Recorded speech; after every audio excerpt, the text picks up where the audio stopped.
새정치연합이 갑질 논란과 음주운전 등으로 물의를 빚은 지방의원 3명을 징계했습니다. 중징계라는 새정치연합의 평가와 달리 솜방망이 처벌 논란이 일고 있습니다. 중학교 교사가 학생들을 해외 캠프에 보내주겠다고 속여 학부모들에게 돈을 받은 뒤 도박으로 날렸다가 들통났습니다. 많은 매출을 올리고 있는 완주 로컬푸드 직매장과 달리 다른 지역에서는 매출 부진으로 어려움을 겪고 있습니다. 전주시가 한옥마을 관광객 분산을 위해 전주천에 보행자 전용 다리를 새로 놓기로 했지만 우려가 적지 않습니다. 여러분 안녕하십니까? JTV 8시 뉴스입니다. 갑질 논란과 음주운전 등으로 물의를 빚은 지방의원 3명이 새정치연합에서 징계를 받았습니다. 당원 자격 1년 정지와 당직 자격 1년 정지를 받았는데 중징계라는 새정치연합의 평가와 달리 제 식구 감싸기라는 비판도 적지 않습니다. 김철 기자입니다.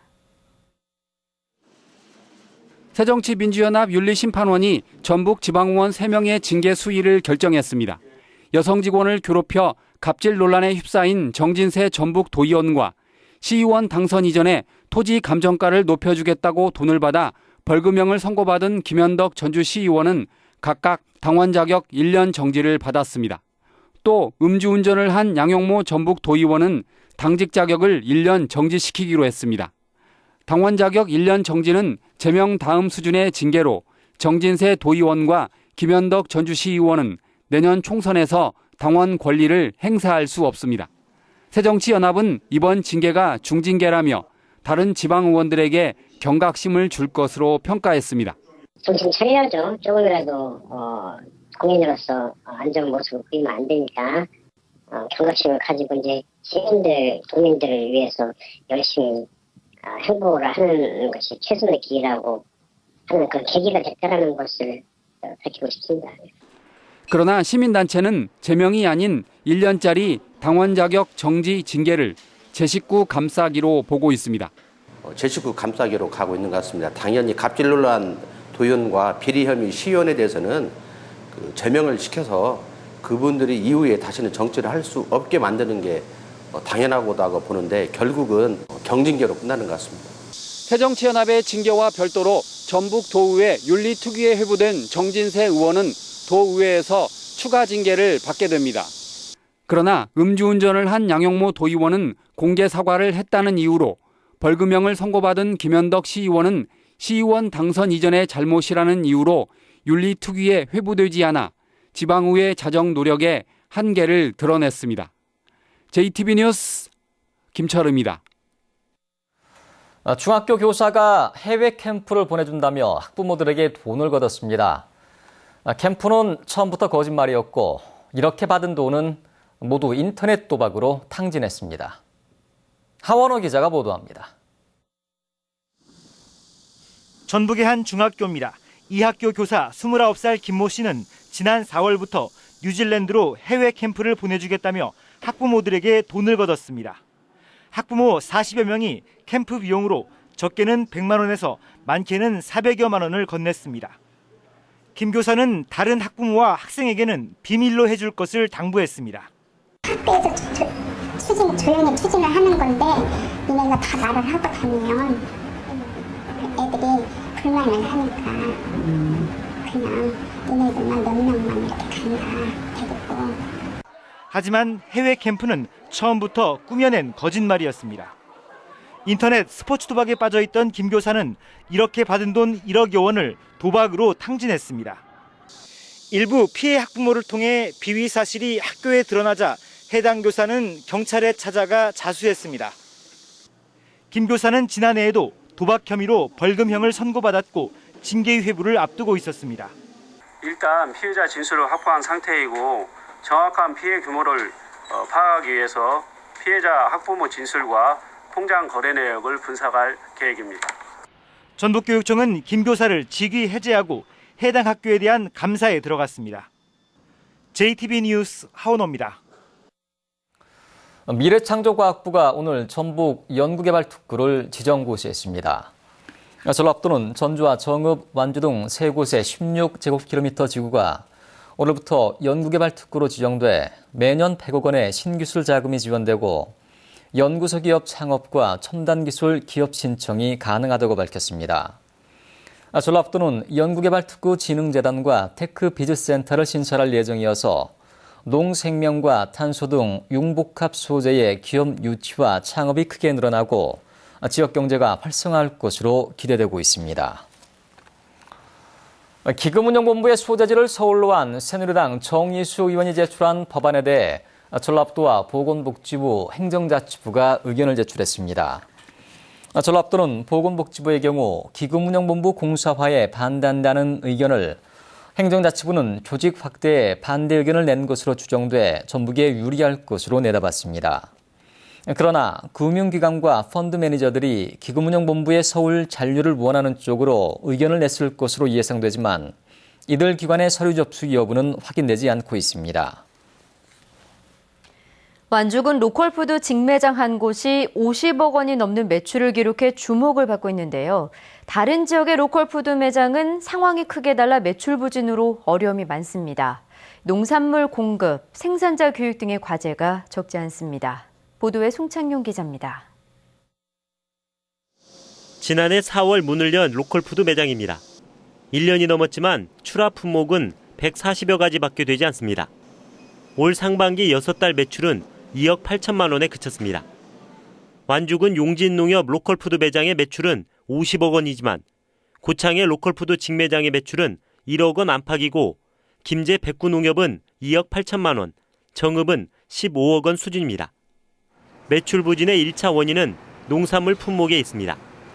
100가지에서 400가지 품목으로는 소비자의 방문을 유도하기에 역부족입니다.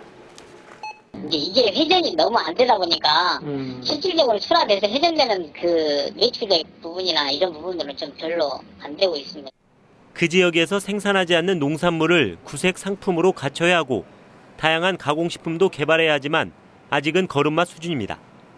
무엇보다 다양한 품목을 안정적으로 공급하기 위해서는 체계적인 생산자 조직화가 가장 중요합니다. 소비자의 니즈에 맞는 농산물을 저희가 계속 공급해줘야 소비자도 믿고 찾을 수 있는 거 아니에요. 그래서 결론은 그런 체계적인 교육 관리가 가장 중요하지 않나 저는 그렇게 생각합니다. 로컬푸드 매장별로 철저한 경영 진단과 생산자 교육 등 중장기 지원 대책이 필요해 보입니다. JTB 뉴스 송창용입니다. 전북 도민이 전국에서 가장 많은 버스 요금을 지출하고 있는 것으로 나타났습니다. 새정치민주연합 강동원 의원이 지난해 국토교통부의 자료를 분석한 결과 전북 도민이 한 달 동안 지출하는 버스 요금은 평균 54,460원으로 전국 16개 시도에서 가장 많았습니다. 전국 평균은 44,644원이었습니다. 황숙주 순창군수가 부인과 비서실장의 잇따른 구속에 대해 공식 사과했습니다. 황숙주 군수는 오늘 군청에서 기자회견을 갖고 아내가 재판을 받고 있는 상태에서 비서실장까지 구속돼 군수로서 송구스럽게 생각한다고 밝혔습니다. 또 자신의 부인이 인사청탁과 금품을 받지 않았을 거라고 주장하고 앞으로 자정 노력을 통해 청렴하고 흔들림 없는 행정을 하겠다고 말했습니다. 전주시가 한옥마을의 관광객을 분산시키기 위해 전주천을 가로지르는 보행자 전용 다리를 새로 놓기로 했습니다. 하지만 중복 설치와 전주천의 경관 훼손이 우려되고 있습니다. 권대성 기자가 보도합니다. 전주천을 사이에 두고 한옥마을 건너편에 있는 국립무형유산원입니다. 전주시가 무형유산원과 한옥마을을 잇는 다리를 놓기로 했습니다. 30억 원가량이 들어가는 보행자 전용 인도교로 폭 4m에 길이는 90m입니다. 한옥마을 관광객을 무형유산원과 그 주변까지 확산시키겠다는 목적입니다. 그 인도교는 한옥마을 주변 역사문화자원인 그 국립무형문화유산원하고 그다음에 남고상선과 연계성을 높여서 한옥마을로 지속 가능한 관광을 도모하기 위해서. 하지만 무형유산원 등의 관광 자원화가 아직 미흡해 관광객 분산 효과가 클지는 알 수 없습니다. 중복 설치라는 지적도 나옵니다. 인도교가 놓여질 이곳에서 위로 200m에는 한벽교, 400m 아래쯤에는 남천교가 있습니다. 돌아가기는 하지만 관광객 이동에는 무리가 없다는 겁니다. 전주천의 경관을 보호하는 방안도 과제입니다. 규모가 너무 커서 주위 경관에 부담을 준다든지 너무 또 도시적인 이미지여서 한옥마을의 경관으로 훼손하는 그런 일들은 적당하지 않다고 봅니다. 전주시는 전문가와 시민 등의 의견을 들어 다음 달까지 설계를 마치고 내년 6월에는 인도교를 완공할 계획입니다. JTB 뉴스 권대성입니다. 지난 6월 메르스 사태로 중단한 전북 관광버스가 운행을 재개합니다. 전북 관광버스는 전주와 군산, 익산에서 출발하는 테마형 관광버스와 서울, 부산에서 출발하는 광역형 관광버스, KTX 여행상품과 묶은 연계형 관광버스로 나뉩니다. 전북 관광버스는 인터넷 홈페이지를 통해 예약할 수 있습니다.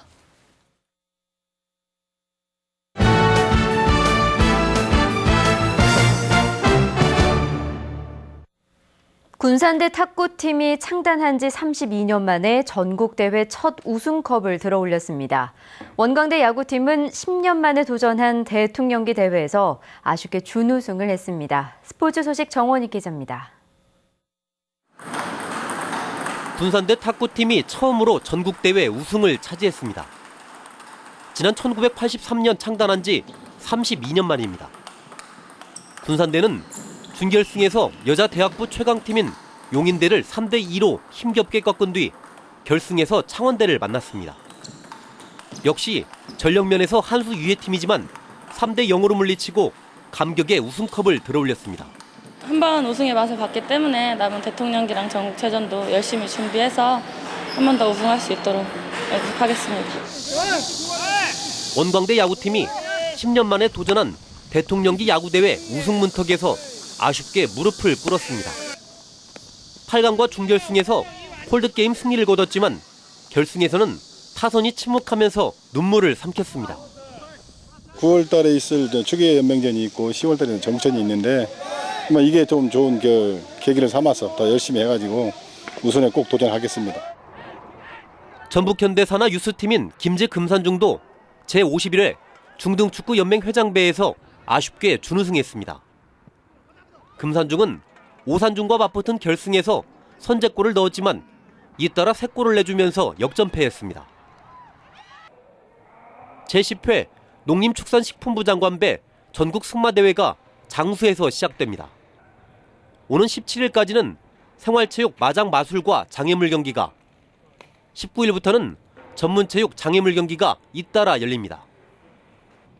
JTB 뉴스 정원익입니다. 군산에 이어 전주에 평화의 소녀상이 세워졌습니다. 평화의 소녀상 건립시민추진위원회는 오늘 전주 풍남문 광장에서 일본군 위안부 피해자들의 아픔을 기억하기 위한 평화의 소녀상 제막식을 가졌습니다.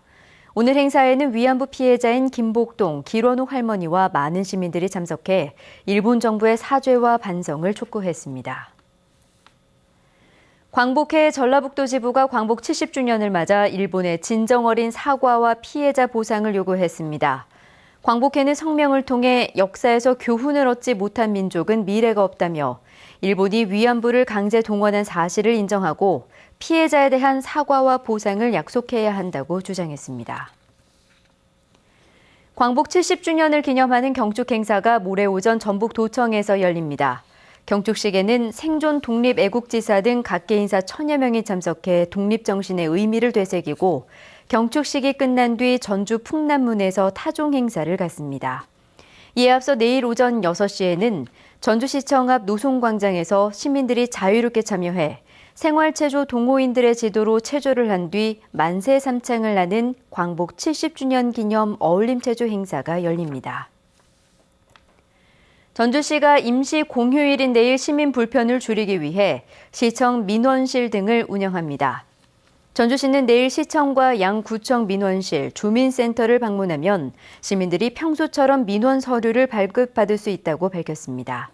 운영 시간은 오전 9시부터 오후 6시까지입니다. 전북은행이 광복절 연휴에 자동화 기기의 이용 수수료를 면제하기로 했습니다. 전북은행은 오는 16일까지 자동화 기기의 현금 입출금, 계좌이체 때 발생하는 수수료를 면제한다고 밝혔습니다. 14일에는 대출금의 발생 이자도 면제해 줍니다. 만해 평화대상을 수상한 알렉시스 더든 미국 코네티컷 대학 교수가 익산 육아종합지원센터에서 강연을 했습니다. 동북아 역사학자인 알렉시스 더든 교수는 강연에서 정치적 목적으로 역사를 취사 선택하는 것은 잘못된 것이라며 일본 아베 정권의 역사 인식에 대한 반성을 촉구했습니다. 만해 대상은 독립운동가이자 시인인 만해 한용운 스님의 정신을 기리기 위해 제정됐습니다. 전주지방법원 형사 2단독은 학원생의 치마 속을 몰래 촬영한 혐의로 기소된 학원장 49살 이모 씨에게 벌금 500만 원을 선고하고 성폭력 치료 프로그램 40시간을 이수하라고 명령했습니다. 이 씨는 지난 4월 전주에 있는 자신의 학원 교실에서 공부를 하고 있던 16살 여학생의 치마 속을 휴대전화로 몰래 촬영하는 등 여학생 3명을 9차례에 걸쳐 촬영한 혐의로 기소됐습니다. 날씨입니다. 전북은 오늘 맑은 날씨 속에 완주가 32.2도, 전주는 30.4도까지 올랐습니다.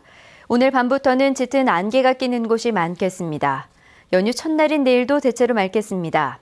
아침 최저 기온은 17도에서 20도, 낮 최고 기온은 30도에서 32도로 오늘과 비슷하겠습니다. 낮에는 대기 불안정으로 약한 비가 내리는 곳이 있겠습니다. 연휴 내내 대체로 맑고 낮 기온이 30도를 웃도는 더위가 이어질 것으로 보입니다. 전주기상지청은 다음 주 중반에 한 차례 비 소식이 있겠지만 기온은 크게 떨어지지 않을 것으로 내다봤습니다.